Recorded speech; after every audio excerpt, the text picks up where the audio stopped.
Listen closely, my friends. You are losing. Right now, in this very moment, something is being taken from you. Not your money, not your time, something far more precious. Your mind is being stolen, piece by piece. And the terrifying truth is, you handed it over willingly. You woke up this morning with the same potential as Marcus Aurelius, the same 24 hours, the same capacity for iron discipline. And yet, before the sun had fully risen, your attention was already fractured, pulled in 17 directions by noise that means nothing and people who matter even less. This is not a motivational video, this is an intervention. Because the ancient Stoics, men who ruled empires, survived exile, and faced death without flinching, they left behind a precise, ruthless, battle-tested system for protecting the most powerful force a human being possesses. Not wealth, not status, not strength. Focus, the controlled, deliberate, unbreakable direction of the mind toward what truly matters. And almost nobody is using it. Epictetus was born a slave, beaten, owned. His leg was broken by his master, and he sat there, calm, still, sovereign, and said, "You can break the bone, but you will never break what is mine." That thing he was protecting, his attention, his inner citadel, his focus. If a man in chains could guard his mind so completely that no master could touch it, what is your excuse? What chaos are you surrendering to that a slave refused to yield to?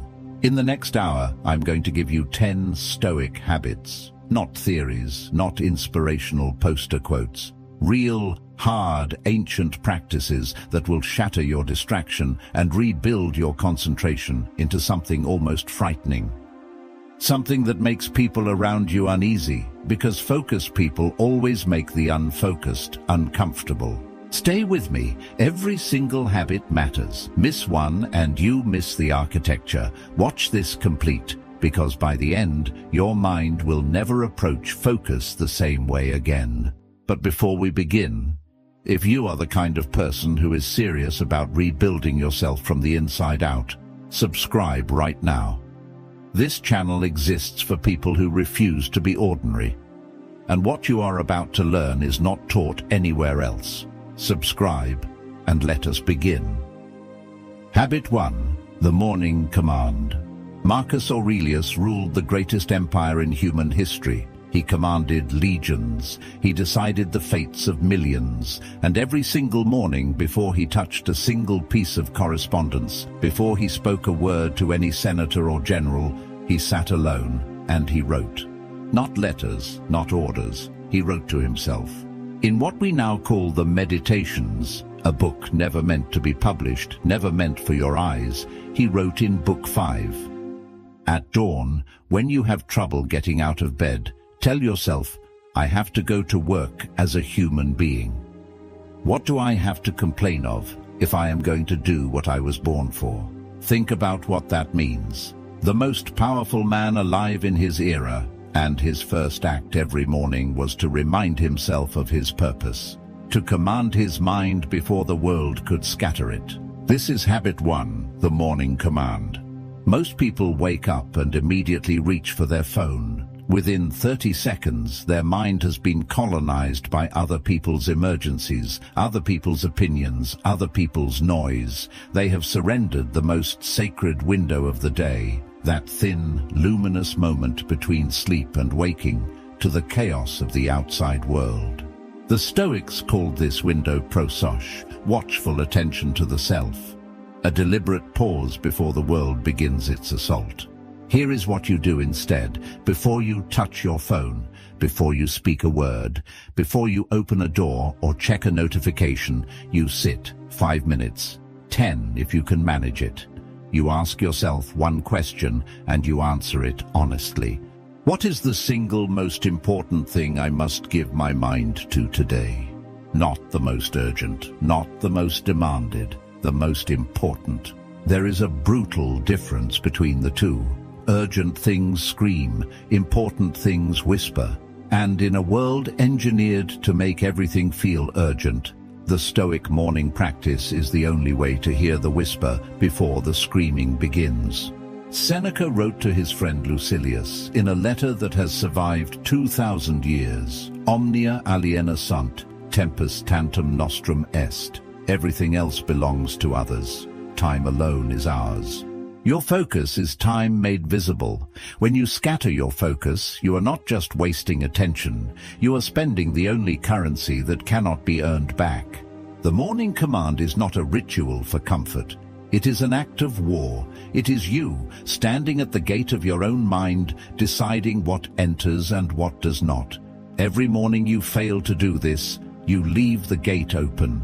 And in this world, trust me, something will rush through it. Command your morning, or the morning commands you. Habit 2, the single arrow. Seneca, writing from Rome in the 1st century, surrounded by the most sophisticated and seductive civilization the ancient world had ever produced, looked at his society and said something that sounds like he wrote it yesterday. He wrote, "To be everywhere is to be nowhere." Read that again. To be everywhere is to be nowhere. He was watching Romans try to do everything simultaneously, attend every banquet, pursue every pleasure, manage every relationship, chase every ambition at once. And he saw the result clearly: men who were busy beyond measure and accomplished nothing of depth. Men who touched everything and mastered nothing. Men who, at the end of their lives, could not point to a single thing they had truly, completely given themselves to. This is the trap that is devouring your generation right now. You call it multitasking. The Stoics would call it self-fragmentation, a voluntary fracturing of the only tool you have.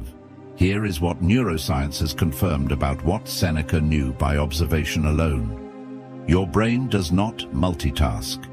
It switch tasks. Every time you move your attention from one thing to another, there is a cognitive switching cost.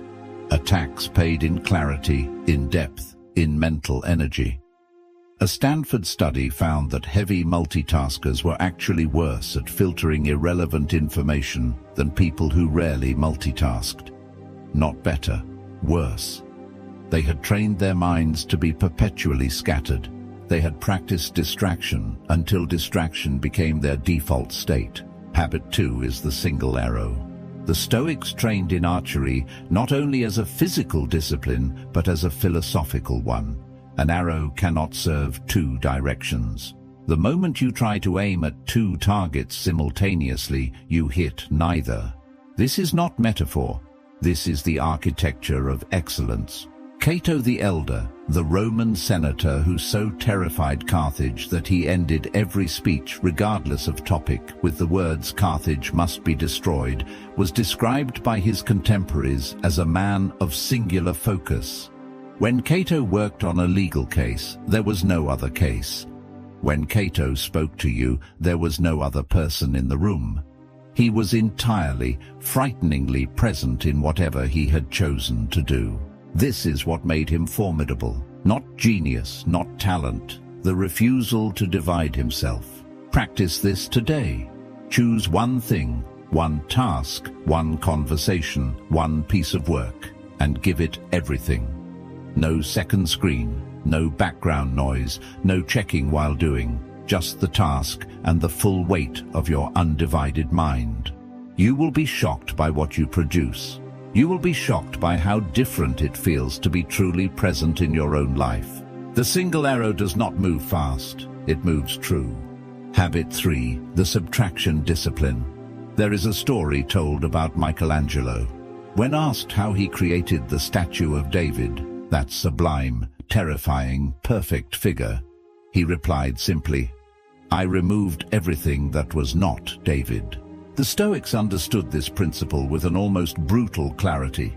Marcus Aurelius wrote in his Meditations, "If you seek tranquility, do less." Or more accurately, do what is essential, which brings a double satisfaction: to do less, better. Do less, better. 3 words that could transform your life if you allowed them to.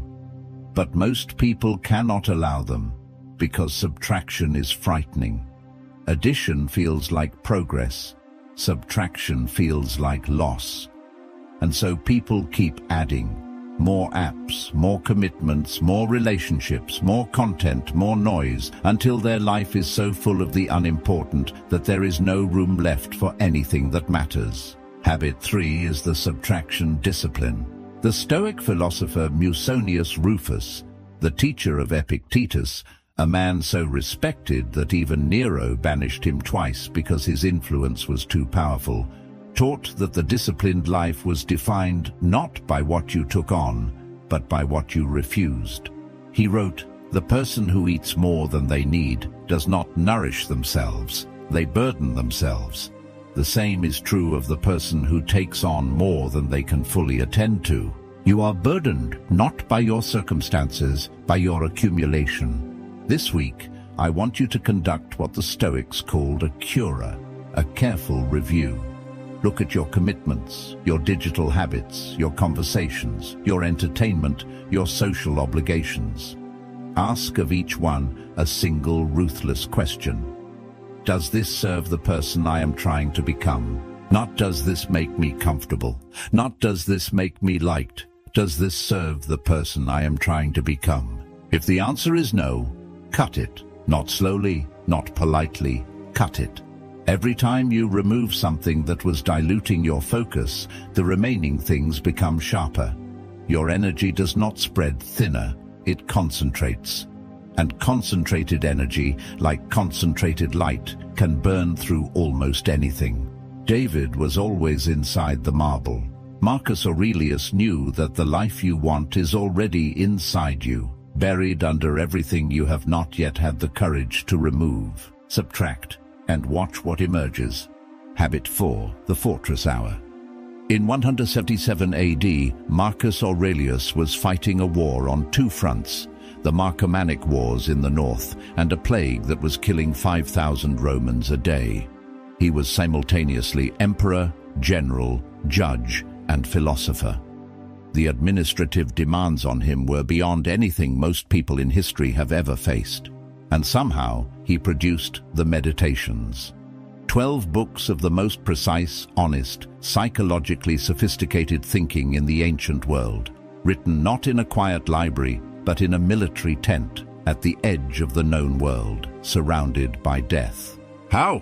Because he protected time for deep thought the way he protected supply lines, not when convenient, not when everything else was done. He protected it first, because he understood that without the clarity deep thinking produced, everything else would fail. Habit 4 is the fortress hour. The Latin term for this in Stoic practice was otium. Not idleness, but deliberate, protected, undistracted time given to the work that matters most. Seneca wrote extensively about this. He warned that the man who has no time set aside for himself, genuinely set aside, defended, inaccessible, that man belongs entirely to others. He wrote, "Recede into ips, withdraw into yourself as much as you can. This is not introversion, this is strategy. Every day you must have at least 1 hour, ideally the same hour every day, where you are completely unavailable. Phone off, door closed, or location removed from the world. No emails, no messages, no interruptions. Just you and the work that demands your deepest attention." This feels impossible to most people, and that feeling of impossibility is precisely the evidence that you need it. Because what you are really saying when you say you cannot find one undisturbed hour is, "I have given every hour of my existence to everyone and everything except what I care about most." The fortress hour is not selfish. It is the condition under which everything valuable gets created. The greatest writing, the deepest thinking, the most important decisions, these do not emerge from the fractured, constantly interrupted mind. They emerge from the mind that has been given room to breathe, to go deep, to encounter itself. Build your fortress, defend it, and enter it every single day. Habit 5. The obstacle as whetstone. Most people lose their focus when things go wrong, when the project breaks, when the relationship fractures, when the body fails, or the plan collapses. The moment reality stops cooperating, the mind scatters, chasing anxiety, replaying failure, spiraling into what-ifs. The Stoics saw this pattern clearly, and they developed a practice so counterintuitive, so alien to modern thinking, that most people cannot fully believe it even when they understand it. They trained themselves to use obstruction as fuel.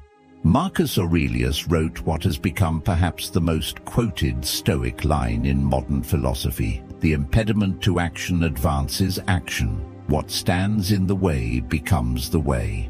But most people quote this line and misunderstand it. They think it means stay positive. It does not mean stay positive. It means something far more practical and far more demanding. It means the harder the thing in front of you, the more fiercely you must direct your attention toward it. Not away from it, toward it. Habit 5 is the obstacle as whetstone. A whetstone sharpens a blade by creating friction. The harder the stone, the sharper the edge. The Stoics understood that difficulties, frustration, resistance, failure, opposition were not interruptions to the focused life. They were the very material from which focused power was forged. Epictetus taught this with the uncompromising clarity of a man who had been forced to learn it the hardest way. It is not things that disturb us, but our judgments about things. The Stoic word for this was crisis, the act of judging, of deciding what a situation means. When something difficult arrives, most people make the same automatic judgment. This is a problem that prevents me from focusing. The Stoic retrains that judgment into something else entirely. This is a problem that requires me to focus. There is a Roman story about Zeno of Citium, the founder of Stoicism, who, after losing an entire ship's worth of cargo in a wreck, walked to Athens and enrolled in philosophy. When asked later if the shipwreck had been a tragedy, he said, "Fortune drove me to philosophy by giving me nothing else to go to." The greatest catastrophe of his life became the instrument of his greatest achievement. What obstacle in your life right now?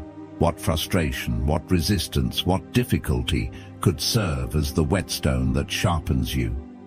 Stop treating it as an interruption. Start treating it as the work itself. The blade only becomes sharp because it met something harder than itself. Habit 6. The discipline of negative visualization. There is a Stoic practice so psychologically powerful that modern therapists have independently rediscovered it under the name negative visualization or cognitive rehearsal. The Stoics called it premeditatio malorum, the premeditation of evils. It works like this. Every morning or at the start of any important task, you deliberately imagine the worst that could happen, not to terrify yourself, not to spiral into anxiety, but to strip the future of its power to ambush you. Seneca wrote, "Let us prepare our minds as if we had come to the very end of life. Let us postpone nothing. Let us balance life's books each day. The one who puts the finishing touches on their life each day is never short of time." This practice does something remarkable to your focus.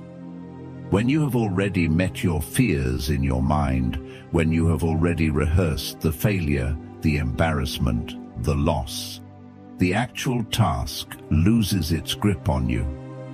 The anxiety that was stealing your attention dissolves, and what remains is pure clarity. Habit 6 is the discipline of negative visualization. Most people avoid thinking about what could go wrong because it feels bad, but the avoidance does not protect you from fear.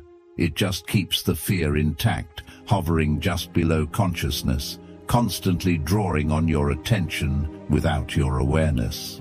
A vague dread is far more expensive than a clearly examined one.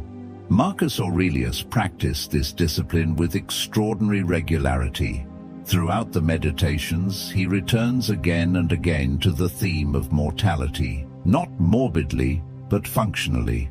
He reminded himself that the empire could fall, that the people he loved would die, that he himself would die, not to despair, but to concentrate. Because the man who truly knows he is going to die, who feels it in his bones, cannot waste his attention on trivialities. The Latin phrase memento mori, remember that you will die, was not a curse. It was the most powerful focusing device in Roman philosophy. Try this today. Before you begin your most important work, sit for 3 minutes and ask, what is the worst realistic outcome if I give this my full attention and still fail? Examine it. Name it. Look at it directly. You will discover something remarkable. The fear that was diffusing your focus becomes, when you look at it squarely, far smaller than it felt in the shadows. And with the fear defanged, your focus becomes absolutely fearless. Habit 7. Guard your company with your life. There is a line from Epictetus that most people read and agree with immediately, and then proceed to completely ignore.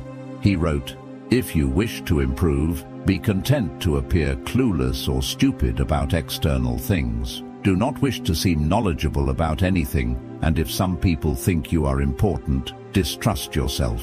But his more practical warning, the one that cuts directly to your focus, was this: above all, keep a close watch on this, that you do not keep company with another person of your old habits. For if you do, you must either become like them or make them like you. There is no neutral ground when it comes to the people you spend your time with. Either you are being lifted or you are being diluted. Habit 7 is guard your company with your life. The Roman aristocracy had a term, contagio, contagion, which they applied not just to disease but to character. Seneca wrote, "Choose associates who are likely to improve you. Welcome those whom you yourself can improve." The process is mutually beneficial. He also wrote something even more blunt: recede in the ips quantum potes. Withdraw into yourself as much as possible, and mix with those who are likely to make a better man of you. Welcome them to your house too. Think about the 5 people you spend the most time with. Not who you wish you spent time with, who you actually practically spend your time with. Do they speak about building things or about tearing things down? Do they expand your sense of what is possible, or do they remind you of every reason why things cannot work? Do they protect their focus, or do they scatter yours every time you enter their presence? Scattered people are not evil, but they are contagious. Their anxiety becomes your anxiety. Their distraction calls to your distraction. Their refusal to live with intention quietly undermines your own. This is not theory. You have felt it. You have been in the presence of someone chaotic and felt your own clarity drain away. You have been in the presence of someone deeply focused and felt something in you sharpen. Your attention responds to its environment. Protect the environment. This does not require cruelty toward those you love who are struggling. It requires honesty. It requires the courage to limit your exposure to people and conversations that reliably leave you scattered, and to deliberately seek out people whose presence pulls you upward. Epictetus did not say be content to appear stupid about this. He said guard it with everything you have. Your focus is only as strong as the company it keeps. Habit 8, the evening audit. Every evening, without exception, Seneca conducted what he called a daily audit of his soul. He described it in a letter to Lucilius that reads like a private confession made public. When the day is done and I have gone to bed, I review my whole day, my deeds and words. I hide nothing from myself. I pass nothing by. Then he lists 3 questions he asks himself every night. Did I do anything wrong today? Did I waste any time today? What did I learn today that made me better than I was yesterday? This is not journaling as a self-help exercise. This is ruthless self-examination in the tradition of the Roman courts, where Seneca had spent his career, applied to the most important case he would ever argue, his own life. Habit 8 is the evening audit. Most people end their days the way they began them, unconsciously. They collapse into bed having been swept through 16 hours by whatever happened to demand their attention, with no review of how their focus was spent and no preparation for how it will be spent tomorrow. And then they wonder why nothing changes. The evening audit breaks this cycle. It inserts consciousness between today and tomorrow. It forces you to account for your attention the way a serious investor accounts for their capital. Ask yourself tonight and every night 3 questions. Where did my focus go today? Not where was I supposed to give it? Where did it actually go? Was it where I chose to direct it, or did the day simply carry it wherever the current was strongest? Where did I allow my attention to be stolen? Was it the phone? A conversation that should have been shorter, an anxiety I fed instead of examined? Name the thief precisely. And finally, what single change in tomorrow's behavior would return the most focus to the most important work? Just one, not a list of resolutions, one surgical change. Marcus Aurelius ends many entries in the Meditations with a tone of profound impatience, with himself, with his failures, with the gap between who he was and who he knew he could be. This is not self-flagellation. It is the productive dissatisfaction of a man who refused to let himself become comfortable with anything less than his full capability. The evening audit is the instrument of that productive dissatisfaction. It keeps the gap visible, and visible gaps get closed. 30 days of honest auditing will show you more about the true patterns of your focus than any productivity system ever devised. Habit 9. The body as instrument, not enemy. There is a moment in the Meditations where Marcus Aurelius, writing after a day of administrative and military demands, addresses himself with a sharpness that still cuts across 20 centuries.